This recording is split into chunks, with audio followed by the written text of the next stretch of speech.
Haleluya, puji Tuhan, salam sejahtera bagi kita semua keluarga GPDI El Shaddai Magelang. Kita mengucap syukur kepada Tuhan kembali hari ini kita menikmati kebenaran firman-Nya. Mari terus alami pembaruan di dalam Tuhan dengan menggunakan 365 hari yang mengubahkan hidup Anda. Dan pembacaan Alkitab kita pada hari ini terdapat dalam kitab Lukas pasalnya yang keempat. Dan kita akan membaca ayat 14 sampai ayat yang ke-15. Sekali lagi Lukas 4 ayat 14 sampai ayat 15. Demikian bunyi firman Tuhan.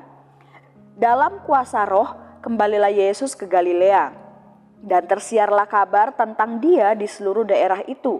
Sementara itu Ia mengajar di rumah-rumah ibadat di situ dan semua orang memuji Dia.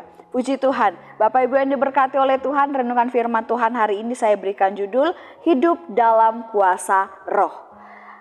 Kita akan bersama-sama merenungkan kebenaran firman Tuhan ini tentunya dengan menggunakan OIA. Ya, mari kita terima pesan dan berkat daripada Tuhan melalui renungan 79 kita hari ini. Yang pertama kita akan mengobservasi bersama mengenai kisah atau perikop ini.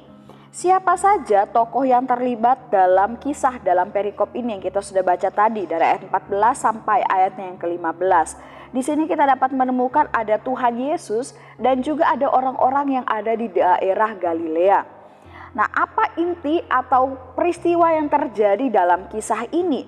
Di sini menceritakan tentang perjalanan, pelayanan dan juga penginjilan Tuhan Yesus, khususnya ketika Tuhan Yesus kembali ke daerah Galilea. Dan juga bagaimana di sana kita temukan respon dari orang-orang Galilea atas kehadiran dan juga pelayanan Tuhan Yesus pada saat itu. Nah, kemudian observasi selanjutnya, mengapa Tuhan Yesus kembali ke Galilea dan juga melayani orang-orang yang ada di sana. Nah, untuk bahan pelajaran bagi kita semuanya, menurut salah satu tafsiran Alkitab, ada yang mengatakan bahwa Tuhan Yesus kembali dan melayani orang-orang di Galilea itu karena Tuhan Yesus hendak menggantikan pelayanan Yohanes Pembaptis setelah Yohanes Pembaptis ini ditangkap oleh Herodes Antipas. Dalam Matius 4 ayat 12 di sana mengatakan, tetapi waktu Yesus mendengar bahwa Yohanes telah ditangkap, menyingkirlah ia ke Galilea. Kemudian ayat selanjutnya Markus 1 ayat 14 di sana mengatakan, sesudah Yohanes ditangkap, datanglah Yesus ke Galilea memberitakan Injil Allah. Nah, jadi itu menurut tafsiran ada yang mengatakan bahwa itu adalah alasan mengapa Tuhan Yesus dikatakan dalam ayat yang ke-14 dia kembali ke Galilea pada saat itu. Nah, di mana peristiwa ini terjadi tentunya di daerah yang bernama Galilea itu tadi. Nah, bagaimana respon dari tokoh-tokoh yang ada di dalam kisah ini mengenai peristiwa yang terjadi? Di sini kita melihat respon dari Tuhan Yesus. Tuhan Yesus datang kembali ke Galilea dan mau tentunya melayani jemaat Tuhan di sana. Tuhan Yesus dengan kesungguhan hati, dengan kerelaan hatinya mengajar orang-orang yang ada di sana di dalam rumah-rumah ibadat. Menyampaikan Injil, menyampaikan tentang kuasa Tuhan bagi orang-orang yang ada di Galilea. Kemudian bagaimana respon dari orang-orang Galilea menyambut kedatangan Tuhan Yesus, kehadiran Tuhan Yesus kembali ke daerah mereka.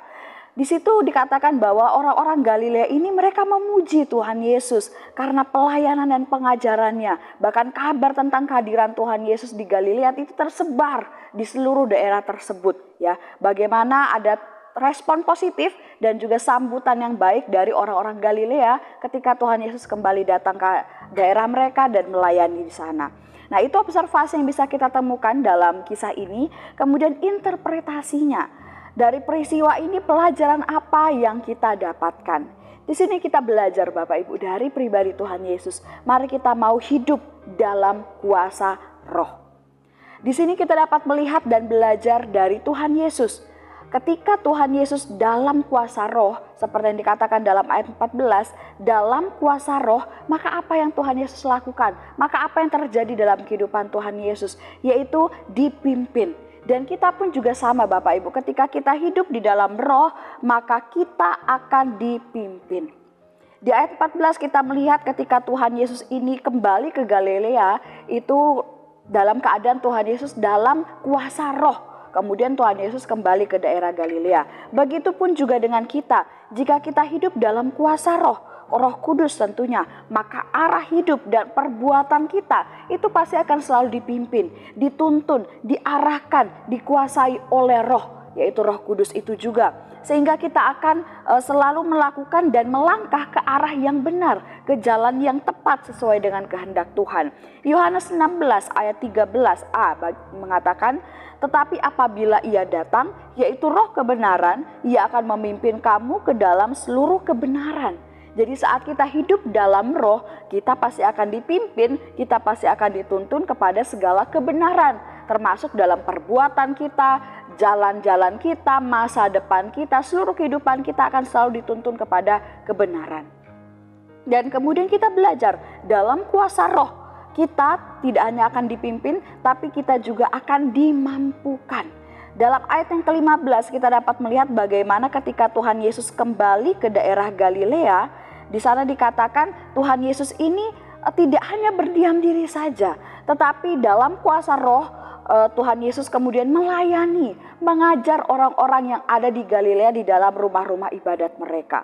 Hal ini pun juga berlaku bagi kehidupan kita Bapak Ibu. Jika kita hidup dalam kuasa Roh, Roh Tuhan, Roh Kudus, maka kita akan dimampukan untuk apa? Untuk melayani Tuhan, untuk melayani jiwa-jiwa untuk Tuhan Yesus, jiwa-jiwa milik Tuhan Yesus.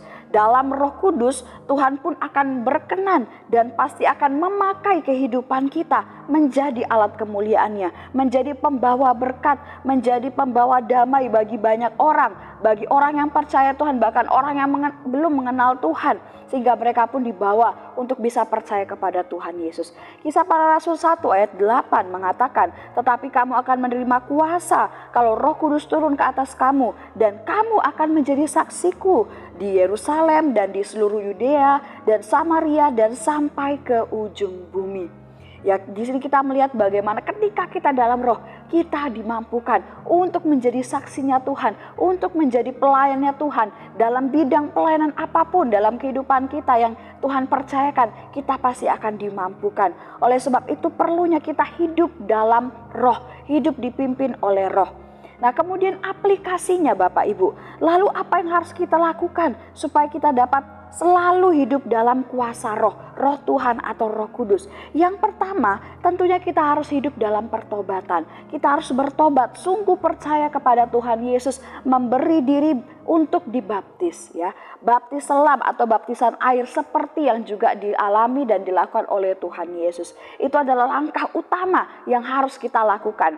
Kemudian selanjutnya kita harus hidup dalam pujian penyembahan disertai doa yang dilakukan dengan penuh kesungguhan dan ketulusan kepada Allah.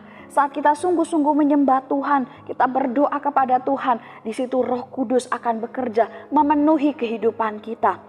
Dan tentunya kita juga harus membuka hati, membuka seluruh hidup kita di hadapan Tuhan. Benar-benar ada kerinduan untuk dipenuhi oleh kuasa Roh Kudus. Supaya Roh Kudus itu bebas, leluasa bekerja dalam kita, memimpin kita, benar-benar tinggal di dalam kita. Sehingga kita pun ada di dalam Roh Kudus, hidup kita di dalam Roh Kudus.